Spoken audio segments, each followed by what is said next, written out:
बिस्मिल्लाहिर्रहमानिर्रहीम। हमने पिछली वीडियो में बात की थी वज़ू के फ़राइज़ के बारे में कि वज़ू के अंदर कितने फ़राइज़ हैं। हम और आप सभी जानते हैं कि वज़ू के फ़राइज़ 4 हैं, अगर उनमें से एक भी छूटे तो वज़ू नहीं होगा।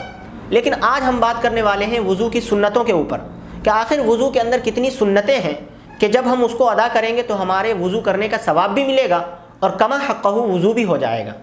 अगर हम वज़ू की सुन्नतों की बात करें तो वज़ू की सुन्नतें आपको किसी किताब में 13 मिलेंगी, किसी में 12, किसी में 14, किसी में 17, अलग अलग तरह की रिवायतें आपको और गिनतियाँ आपको मिलेंगी।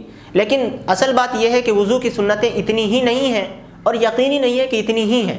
तो अगर कोई आदमी आपसे सवाल करे किसी किताब के मुतालिक उठा करके कि वज़ू की सुन्नतें कितनी हैं, तो ये ज़रूरी नहीं है कि आप 13 जवाब दें, 11 जवाब दें, 17 जवाब दें या अलग अलग तरह के जवाब दें, बल्कि वज़ू की सुन्नतें इतनी हैं कि उलमाए किराम ने तो एक लंबी तादाद गिनाई कि ये चीज़ें भी वज़ू में सुन्नत हैं और बहुत सारे उलमा ने उन चीज़ों को सुन्नतों से निकाल दिया है। आज की इस वीडियो में हम वज़ू की सुन्नतों को गिनेंगे वज़ू करने के तरीक़े के एतबार से। आप ख़ुद ही वज़ू करने का तरीक़ा देखें। फ़राइज़ तो आपको मालूम हो चुके हैं कि 4 फ़र्ज़ हैं, उनके अलावा जो चीज़ें आती हैं तो मैं आपको बताते जाऊँगा कि ये चीज़ सुन्नत है और ये चीज़ सुन्नत के अलावा दूसरी चीज़ है। तो चलिए हम सबसे पहले वज़ू करने का तरीक़ा जानते हैं। सबसे पहले तो आपको एक बर्तन में पानी लेना है, या फिर आप नल से वज़ू कर रहे हैं तो नल से वज़ू बनाएं, या फिर चापाकल से, या फिर किसी और ज़रिए से वज़ू बना रहे हैं। तो आपने बर्तन में पानी लिया। बर्तन में पानी लेने के बाद आपको दोनों हाथ गट्टों समेत धोना है। ये जो आपका गट्टा है इसके समेत दोनों हाथ को 3 मरतबा धोना है। ये 3 मरतबा गट्टों का धोना ये सुन्नत है। 3 मरतबा धोना भी सुन्नत है। उसके बाद आप 3 मरतबा पहले कुल्ली करेंगे। पहले मरतबा मुंह में पानी लेंगे और मुंह में पानी लेने के बाद कुल्ली कर दें, फिर दूसरी मरतबा, फिर तीसरी मरतबा। ये 3 मरतबा कुल्ली करना भी सुन्नत है।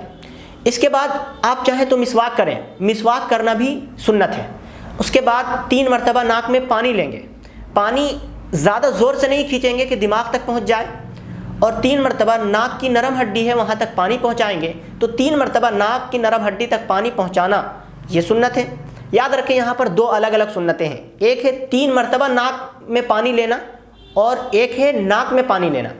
तो यहाँ पर 2 अलग अलग सुन्नतें हैं। अगर कोई आदमी नाक में पानी लेता है 2 मरतबा तो उसने एक सुन्नत अदा की नाक में पानी लेने की, लेकिन एक सुन्नत उसने छोड़ दी 3 मरतबा वाली। तो हमें दोनों बातों का ख्याल रखना है, 3 मरतबा वाली भी और नाक में पानी लेने वाले का भी। तो दोनों चीज़ों का हमें ख्याल रखते हुए वज़ू करना है। उसके बाद 3 मरतबा चेहरा धोना। तो 3 मरतबा चेहरा धोना इस तरह से कि एक भी बाल के बराबर सूखा ना रहे। तो ये 3 मरतबा चेहरे का धोना भी सुन्नत है। 3 मरतबा सुन्नत है और चेहरे का धोना आपको मालूम है कि ये फ़र्ज़ है। उसके बाद हमें हाथों की तरफ आगे बढ़ना है। हमें हाथ धोना है तो सबसे पहले दायां हाथ धोना है, ये सुन्नत है, और फिर 3 मरतबा धोना है, ये भी सुन्नत है।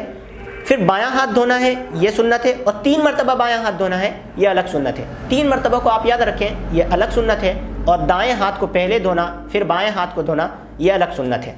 उसके बाद हम सर का मसा करेंगे। तो जब सर का मसा करेंगे तो हमने फ़राइज़ के बयान में, फ़राइज़ वाली वीडियो में हमने देखा था कि पूरे सर का मसा करना ये सुन्नत था और 1/4 सर का मसा करना फ़र्ज़ है। 1/4 सर के मसा करने का मतलब ये है कि अगर कोई बंदा 1/4 से कम का मसा करे तो उसका वज़ू नहीं होगा। लेकिन अगर 1/4 से ज़्यादा का मसा करे और पूरे सर का मसा कर ले तो वो सुन्नत के मुताबिक वज़ू होगा। सर के मसा करने का तरीक़ा उलमाए किराम ने लिखा है कि जब आपके हाथ वज़ू के बचे हुए पानी से वज़ू जब आप हाथ धो रहे होंगे तो आपका हाथ जो तर हो चुका होगा, गीला हो चुका होगा, वहाँ से आपको यूँ इस तरह तीनों उंगलियों को यहाँ पर इस तरह रखना है, आपस में एक दूसरे से सटा देना है। और उसके बाद जो है आपको ये जो उंगलियाँ दिखाई दे रही हैं इन उंगलियों को सर के अगले हिस्से पर फेरते हुए आपको पीछे की तरफ ले जाना है। गोया कि यहाँ पर जो आपका पानी था वो इस्तेमाल हो चुका। अब ये जो आपकी हथेली है, इस हथेली को पीछे की तरफ से यहाँ से खींचते हुए आपको वापस लाना है। तो इन उंगलियों का पानी भी इस्तेमाल हो गया, हथेली का पानी भी आपका इस्तेमाल हो गया। बाकी जो पानी बचे वो इस उंगली का, अंगूठे का और पीछे के हिस्से का। तो इसके इस्तेमाल करने का तरीका यह है कि ये जो सब्बाबा की उंगली है तो इस उंगली से आप कान के अंदरूनी हिस्से का मसा करेंगे, और ये जो आपका अंगूठा है जो अभी भी गीला है तो इसके पानी का इस्तेमाल कान के ऊपरी हिस्से के मसा करने में इस्तेमाल करेंगे।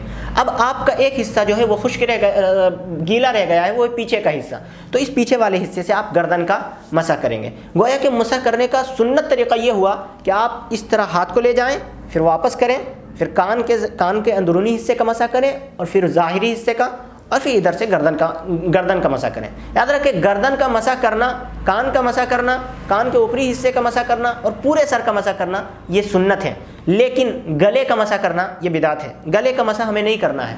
تو گردن پیچھے والے حصے کو کہا جاتا ہے اور گلا آگے والے حصے کو کہا جاتا ہے۔ تو آپ کو کسی کتاب میں ملے گا یا آپ کہیں پڑھیں گے یا آپ کہیں سنیں گے کہ گردن کا مسح کرنا سنت ہے، گلے کا مسح کرنا بدعت ہے۔ تو بہت سارے لوگ اس میں غلط فہمی میں مبتلا ہو جاتے ہیں کہ گردن اور گلا کیا چیز ہے، تو دونوں الگ الگ ہیں۔ گلا اگلے حصے کو کہا جاتا ہے اور گردن پیچھے والے حصے کو کہا جاتا ہے۔ اب آتے ہیں پاؤں کے اوپر۔